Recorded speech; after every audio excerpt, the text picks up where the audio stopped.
Nosso tema do mês é lições de Jesus sobre dinheiro e redenção. Escuta o tema. Lições de Jesus sobre dinheiro e redenção. São 5 lições que nós vamos usar para conversar sobre esse assunto, tá bom? Jesus Cristo é o Senhor da vida. A Bíblia o chama de autor e consumador da nossa fé. Portanto, Ele é a resposta para cada questão da nossa vida, inclusive quando Ele quer nos ensinar a respeito de dinheiro. Dizem os estudiosos que a Bíblia ou o Novo Testamento fala muito sobre dinheiro. E aí eu, fazendo uma observação, já quero contar, não contei não, que existem 2084 versículos no Novo Testamento que falam sobre dinheiro.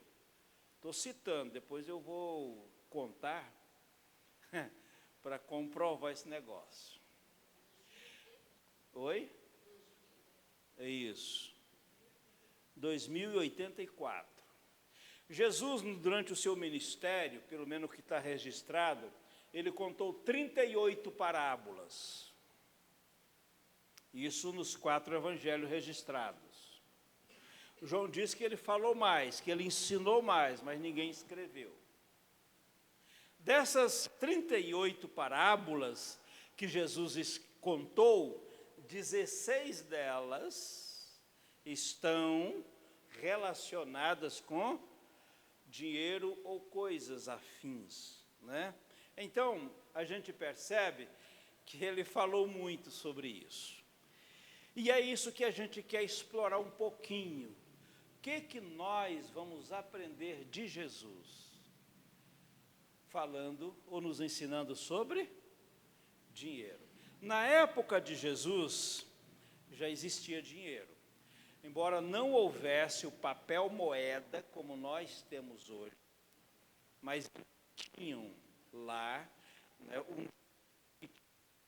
uma moeda e uma caretinha do César, né? Não é do César aqui não, viu? O César não é tanto assim não, tá? É outro César, o imperador, né? Então a economia da Palestina na época de Jesus era fomentada pelo Império Romano, e Jesus estava debaixo dessa atmosfera econômica dos romanos.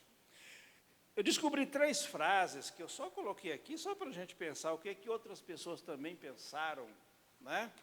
Por exemplo, Billy Graham, um dos grandes pregadores modernos que faleceu há pouco tempo, citou uma frase que eu achei muito interessante. Essa frase dele: se uma pessoa adquire atitude correta sobre dinheiro, isso a ajudará a endireitar muitas áreas de sua vida. Frase de Billy Graham, tá? Outra frase de Howard Dayton, né? Num livro chamado O Meu Dinheiro, é um livro de cunho evangélico que eu tenho lá. Ele diz assim: não busque a Deus para pedir dinheiro. Opa, uau, aí bateu de nós. Que eu já pedi dinheiro para Deus. Já? E depois, quando eu li isso aqui, disse, caramba, ele está me ensinando de novo. Não busque a Deus para pedir dinheiro. Busque o Senhor para pedir sabedoria ao tomar decisões sobre o dinheiro. Aí eu achei que era sábia. Essa é uma frase dele. Outra frase é do Rodrigo Mocelin. Ele está no YouTube. Eu, pelo menos, gosto de ouvi-lo. Hoje, os coaches estão se enriquecendo em toda parte. Os coaches são aquelas pessoas que dizem, faça isso e fica rico. Você já viu? Faça isso e fica rico. Fica doidinho para acontecer, né? A frase de Mocelin, ele é muito jóia, eu gostei. Ele diz assim: Hoje os coaches estão se enriquecendo em toda parte, e os pobres que os seguem se lascando, né? Aí eu fiquei rindo do negócio, mas será que é assim mesmo? Não é? Porque parece que aquela fórmula só funciona lá, né? Muito bem, isso era mais só para a gente se divertir um pouquinho. Há uma parábola em Lucas 16, e essa parábola é o nosso ponto de partida para esse estudo. Lucas capítulo 16. Jesus começa contando uma parábola. A maioria nunca entendeu essa parábola, né? Nunca. A maioria dos pregadores tem que se esquivar porque parece que ela é uma baita contradição. Quando Jesus contou essa parábola, ele estava com os discípulos e a plateia era formada, muitos deles, de não-judeus, porque ele estava numa região, embora fosse na Palestina ou Israel daquela época, mas era uma cidade que tinha muita gente que não era judeu, mas tinha judeus, tinha fariseus. Ele contou essa parábola, parece que começou no capítulo 15, porque Jesus, a essa altura, ele recebia muita crítica, ele pregava e era criticado, parecia até o pastor Ele pregava e vinha chicotada, principalmente pelos fariseus. Se você começar olhar o capítulo 15, diz assim, né? Muita gente, os fariseus, os religiosos, aquelas pessoas que achavam que eram boas, que eram crentes, joia, dizia, esse Jesus só anda com gente errada. Olha com quem ele anda com quem bebe e ele anda com quem come. Só quer comer e beber. Como é que esse Jesus pode ser filho de Deus? Quando Jesus ouviu isso, ele contou assim, numa tacada só, 3 parábolas. A parábola que nós conhecemos, a parábola do filho pródigo, a parábola da dracma perdida e a parábola da ovelha perdida. Por que ele conta essa parábola? Ele conta essa parábola para ensinar para aquela gente que eu criticava, por que ele só anda com quem bebe? Por que ele só anda em casa que tem churrasco? Não é? Isso aí é invenção minha, tá? Para dizer o seguinte, ele veio para buscar quem? Quem estava perdido. Filho pródigo falava assim, gente perdida. Dracma perdida falava de quê? Gente perdida. E ovelha perdida falava de quê? De gente perdida. Então, Jesus veio fazer o quê? Ele não veio para ficar em igreja, ele veio para buscar os perdidos que estão no mundo. E ele continuou contando. Então, no capítulo 16, ele continua falando parábola, respondendo àquela crítica maldosa que os chamados fariseus fizeram contra ele. E essa parábola, só vou resumir, para depois eu ler só a aplicação da parábola. Quando você lê um texto bíblico, eu sei que todo mundo lê Bíblia aqui, sim ou não? Sei que você lê Bíblia todo dia, sim ou não? Graças a Deus, oh meu Deus. É sim, você lê Bíblia todo dia, sim ou não? Sim, graças a Deus. Quando você lê Bíblia, você faz o seguinte, primeiro você lê 1, 2 ou 3 vezes. Lê aquele texto. Aí você leu aquele texto. Depois que você lê aquele texto, você faz a seguinte pergunta, o que esse texto está dizendo? Por que ele foi escrito? Em que situação ele foi escrito? Você não precisa pesquisar aí no Google, pesquisar não. Hoje você pode fazer isso. Então você leu, aí você quer interpretar, você se interpreta um texto com essas perguntas. O que esse texto está dizendo realmente? Não é o que eu acho, o que ele está dizendo? Não é? Para que ele foi escrito? Depois que você leu e fez uma interpretação, faz uma aplicação. O que as pessoas que ouviram aprenderam desse texto? E aí, o que eu aprendo para a minha vida sobre esse texto? Quando você faz isso, você está pegando a palavra e se alimentando, fazendo ela funcionar na sua vida. parábola não eram histórias reais, elas não aconteceram. Né? Parábolas era uma fábula ou uma história inventada para ensinar uma verdade.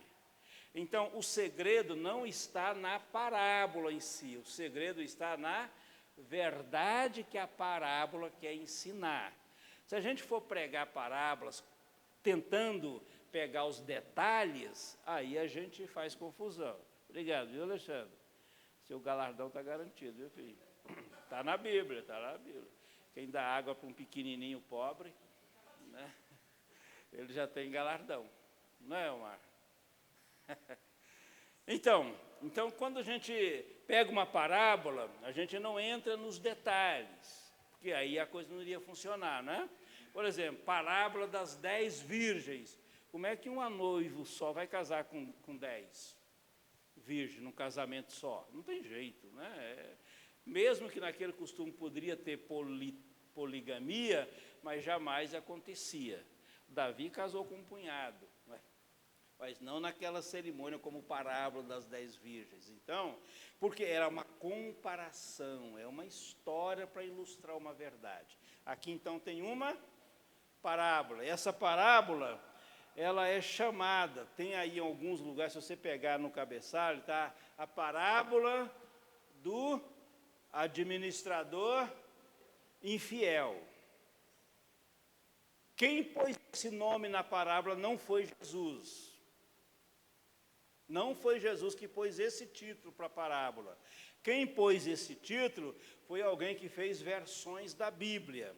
No original, quando a Bíblia foi escrita, não tinha títulos, não tinha capítulos, não tinha versículos, como a gente tem hoje.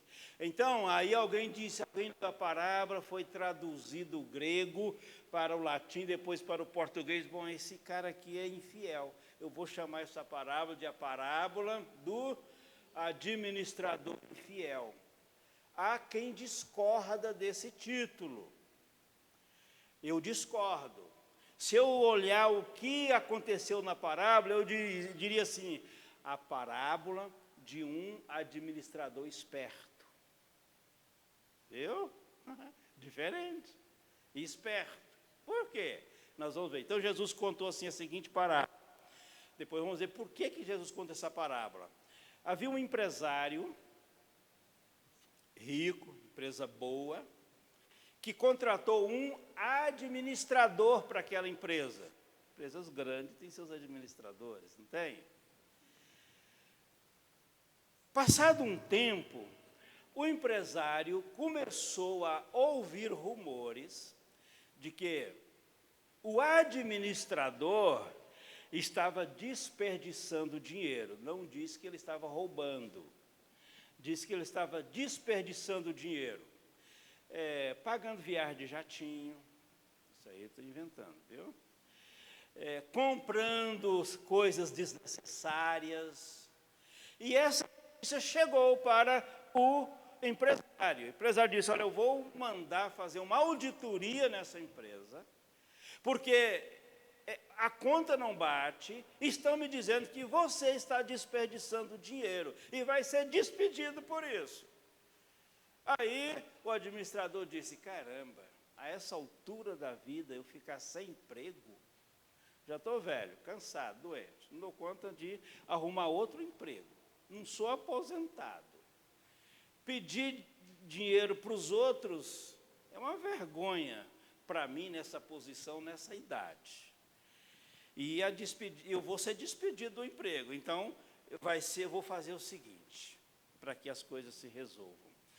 Eu vou chamar os clientes que estão devendo para a empresa. Chamou fulano, quanto é que você deve para a empresa? 100 mil reais. Então, eu vou fazer um abatimento. Eu imagino que ele falou o seguinte, eu não vou cobrar minha comissão, eu vou próprios juros e fazer um abatimento na conta. Você só vai pagar 80 mil. E você, fulano, quanto você deve? Tanto. Eu vou cortar pela metade as suas despesas aqui. Né? E assim ele foi fazendo com muitos devedores. E aí essa notícia chegou, no ouvido de quem?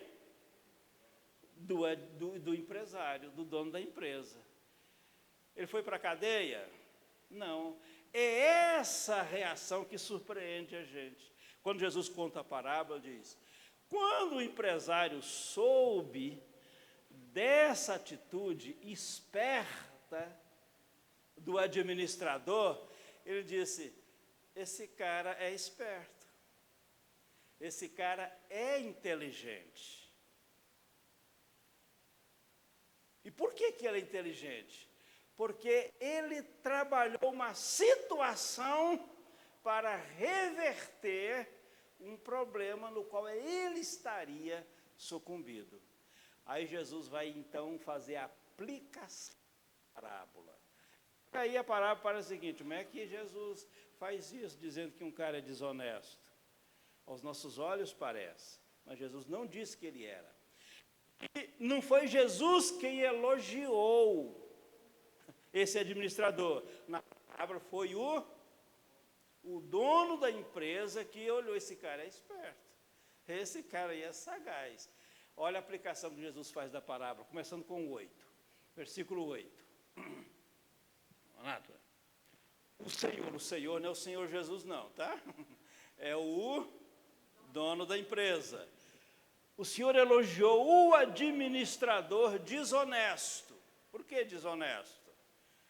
Desonesto com quem? Bom, com o dono da empresa. Ele deixou de ganhar juros, né, dos pacientes, porque agiu astutamente. No grego essa palavra aí, agiu sabiamente. Foi inteligente esse cara. Aí Jesus diz o seguinte: vamos ler juntos? Pois os filhos deste mundo, os ímpios, não crentes, são mais astutos no trato uns com os outros do que preste atenção, Jesus disse que em matéria de dinheiro, os não crentes são mais sábios do que os crentes. Mas por que Jesus fala um negócio desse? Jesus está dizendo que os não crentes, o caso da parábola, muitas vezes eles fazem um pé de meia para o depois, para o futuro, e o cristão fica só sentado, parado, esperando que Deus dê para ele. Então, esses caras do mundo em matéria de dinheiro são mais sábios do que os filhos da luz. Provérbio vai dizer o seguinte: quer uma lição boa para a vida? Vai pegar aulas com a formiga. Uau! Vai pegar aulas com a formiga, para você saber como é trabalhar pensando no amanhã. Porque formiga trabalha a noite inteira, sobe na árvore, pica as folhinhas, leva para a sua casinha, porque ela sabe que vai chegar um tempo que ela não vai poder fazer isso. Uau! Oi? Aí tem os maus vêm põe veneno, né? E põe e mata os bichinhos. Vamos lá, versículo 9. Por isso eu digo, por isso, agora ele vai fazer a aplicação da parábola. Por isso eu digo, porque tem sábios que não são cristãos, e tem cristãos sábios. Por isso eu digo o quê? Usem a riqueza deste mundo ímpio. Se você tem uma outra tradução, você vai ver assim, ó, as riquezas iníquas.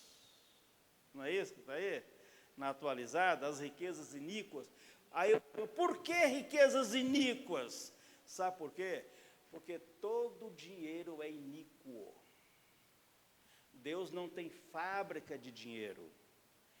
Dinheiro faz parte de um sistema iníquo, onde tem corrupção, onde as pessoas matam por dinheiro, onde as pessoas roubam, onde as pessoas fazem tudo por dinheiro, não é? O sistema onde se opera o dinheiro é iníquo. Mas vamos lá, do mundo ímpio para ganhar, usem a riqueza deste mundo ímpio para quê? para ganhar amigos, de forma que, quando ela acabar, ou seja, quando a riqueza acabar, estes o recebam nas moradas eternas. Agora preste bem atenção no que Jesus está falando. Porque quando eu leio isso aqui, eu vou pensar, bom, se eu ajudar as pessoas com dinheiro, elas vão me receber no céu. Parece que é isso. Mas não é isso que Jesus está dizendo. Ele está falando o seguinte: usem o dinheiro para ganhar pessoas e fazer amizades para sempre. Entendeu? Fazer amizades para sempre. Porque amigos não vão me receber lá no céu porque eu ajudei ele aqui na terra. Quem vai me receber lá são os anjos, que também são amigos, né? Versículo 10. Quem é fiel no pouco, o quê? Também é fiel no muito. E quem é desonesto no pouco, também é desonesto no muito. Aquele homem parece que entendeu uma única coisa. Aquela situação dele precisava ser resolvida. Ele não foi honesto com o patrão, mas ele foi generoso com os pacientes, os clientes da loja, com os credores. O que Jesus está dizendo é o seguinte: você ganha R$1.000, acha pouco, e não é honesto com os dinheirinhos que você ganha. Se você ganhar 10 mil, você vai ser desonesta com eles. Se você for correto em devolver 50 centavos de troco que a caixa do supermercado passou a mais para você, você também vai ser correto se receber R$1.000 a mais. Ou seja, a questão não é a quantidade que me faz ser honesto. A questão é o meu caráter que me faz ser honesto. Amém, gente? Versículo 11. Assim o quê? Se vocês não forem dignos de confiança em lidar com as riquezas deste mundo ímpio, quem confiará as verdadeiras riquezas a vocês? Então, tem riquezas desse mundo ímpio e tem riquezas verdadeiras. Aquilo que é deste mundo, que é ímpio, são aquilo que nós compramos, que nós pagamos com dinheiro. A casa que nós temos fazem parte desse mundo ímpio. Mas tem as verdadeiras riquezas que o dinheiro não compra. É Deus quem dá essas riquezas para mim. Se eu sou honesto com as coisas daqui, é a ideia que Jesus está trazendo para nós aqui. O Pai tem prazer em colocar riquezas celestiais na minha vida, nas minhas mãos. Vamos continuar. Essa é a leitura, 12. Vamos lá juntos? E se vocês não forem dignos de confiança em relação ao que é dos outros, quem lhes dará o que é de vocês? É um desafio que Jesus faz. O dinheiro que eu tenho não é meu. A casa, o apartamento que eu comprei não é meu. O carro que eu comprei não é meu. Eu não sou dono de nada, e nem você. Tudo que você tem é emprestado. Você é um administrador. Tá certo? Até o seu corpo, até a sua saúde, você é um administrador. Se você não esbanja nada, não esbanja nem tempo, cuida bem das coisas que Deus te deu para você administrar aqui, deu tempo, deu saúde, deu um corpo, deu relacionamento, deu dinheiro, deu inteligência para trabalhar, se administra tudo isso bem, então o Pai está te preparando para coisas maiores. Amém? Continuando, 13. Nenhum servo, vamos ver?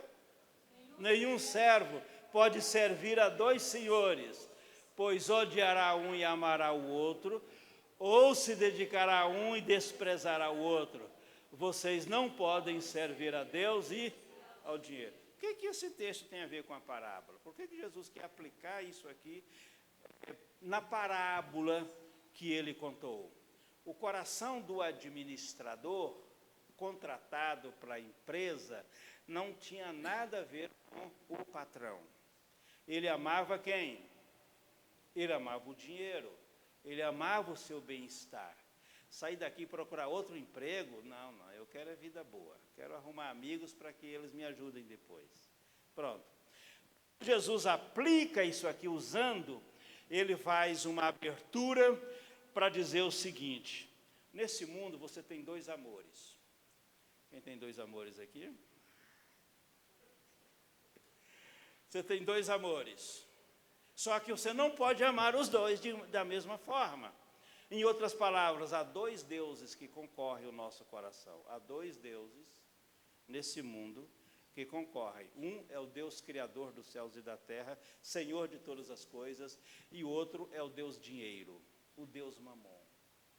Naquela nota verdinha de R$200 não tem apenas número. Há um espírito de divindade embutido ali, que faz eu desejar assim: eu quero mais dinheiro, eu preciso de mais dinheiro.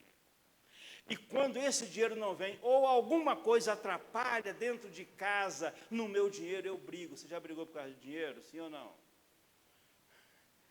Aí a gente não fala, né, porque é complicado um crente brigar por causa de dinheiro. Uma vez uma filha de um pastor que eu conheci, não vou falar o nome, para vocês não ficarem falando dele, viu? A menininha foi comprar pão na padaria com 2 moedas, e ela perdeu as 2 moedas. Voltou chorando: pai, eu perdi. O que o pai fez? Pegou outra moeda, foi lá no fogo, esquentou até ela ficar vermelha, pregou na mão da menina, para nunca mais você perder meu dinheiro. O dinheiro faz a gente mudar completamente a nossa cabeça. Ou não? Faz. Um pai comprou um carro novinho, pôs na garagem. Quem já fez isso? Hã? Pôs um carro novinho na garagem. O menino descuidado veio e arranhou o carro. O que o pai fez? Pegou o menino, bateu na mão até quebrar. Foi para o hospital, engessou a mão do menino. Depois o menino: pai, olha só, minha mão está engessada, não posso mais arriscar o seu carro. O pai ficou doido e suicidou. O dinheiro e os bens que o dinheiro compra, se ele não for, se Deus não é Deus do nosso coração, o dinheiro se torna um Deus. A pessoa é capaz de fazer coisas absurdas por causa do dinheiro. Você já viu casos por aí. Então vamos voltar aqui à parábola. Jesus disse: você não pode amar. Por quê? Porque é possível amar o dinheiro. É possível amar o dinheiro. Alguém diz: olha, eu gosto de dinheiro e amo dinheiro. Eu, comprando pão, essa menina do caixa disse que eu disse: rapaz, eu também gosto. Mas não quero amar esse negócio não. Né? Vamos lá, 14. Olha a reação de Jesus, dos fariseus, que começou criticando Jesus, quando Jesus contou essa parábola e fez a aplicação. Qual foi a reação deles? Os fariseus que amavam o dinheiro. Esses caras amavam dinheiro. Quem ama dinheiro e ouvir uma pregação de dinheiro, dizendo o seguinte: dinheiro não é tudo, ele fica bravo. Que amavam dinheiro, ouviam tudo e falavam o quê? E zombavam. Essa palavra aí, para mim, eu acho que 2 coisas. Zombar, eu digo o seguinte: porque ele é um pobre. Pobre fala mal de dinheiro. Né? Se ele não fosse pobre, ele não estaria falando essas coisas aqui. Porque Jesus, ele não andava como os ricos na sociedade. O povo olhava assim: esse cara é pobre. Olha o chinelão dele, pé poeirado. Né? A roupa dele parece que é essa o tempo todo, não troca de roupa. Né? Não anda a cavalo, nem de jegue. Ele só anda a pé, né? Como na casa dos outros. Parece que eles tinham essa ideia de Jesus: ele é um pobre. Né? Outra razão por que eles zombavam de Jesus é porque o que Jesus falava contrariava o que eles buscavam. Então eles zombavam de Jesus. E aí, a gente termina aqui, fica até aqui, tá? Não vamos continuar não. Pega aí agora a sua folha e vamos aqui trabalhar algumas ideias. Primeira lição que nós podemos trazer para a nossa vida com essa parábola de Jesus é a número 1 que eu coloquei aí, no versículo 8. Né? Jesus disse: os sábios deste mundo são mais espertos do que os filhos da luz. Quando você lê essa frase de Jesus, a gente pode resumir uma lição para nós. Qual é? Versículo 1, número 1. Vamos ler juntos? Seja sábio e busque opções para a solução de problemas. Muitas vezes, problemas nos sufocam. Quando as necessidades financeiras são maiores do que as nossas possibilidades de ganhar dinheiro, ou ficamos muito ansiosos e nervosos, ou então ficamos apáticos em relação às necessidades. Apático é o seguinte: eu não estou nem aí para os problemas. Quando vem essa apatia, o que acontece? A gente deixa de buscar solução. Aquele homem da parábola, quando soube que ia ser despedido, ele começa a trabalhar uma solução para aqueles problemas. Irmãos, eu tenho aprendido, eu não sou coach, nem pregador financeiro, entendeu? E nem cara que tem dinheiro. Mas eu tenho aprendido que a boa parte dos nossos problemas, boa parte das nossas ansiedades e inquietações, e brigas em casa, e separações conjugais, né, danos na família, vem por conta de questões financeiras. Entendeu? Agora, quando a gente começa a entender isso aqui, a ideia é o seguinte: crise financeira precisa nos motivar para buscar novos caminhos. Eu preciso de dinheiro, eu preciso então de buscar o quê? Alternativas, novos caminhos. Então essa lição fica para a gente aqui, tá bom? Seja sábio e busque opções para a solução de problemas. Segundo, use o dinheiro para fazer amigos, ajude pessoas. Parece uma coisa esquisita, porque o dinheiro aparentemente tem que ser para mim, não é? Se é uma coisa que eu não gosto de doar para os outros, é dinheiro. No entanto, eu volto para a Bíblia e encontro essa parábola aqui e escuto Jesus falando o seguinte: daquilo que você ganha, use o que você ganha para fazer amigos. Salomão disse que tem gente que gosta de ser amigo só de rico, porque ser amigo de pobre não tem vantagem nenhuma, né?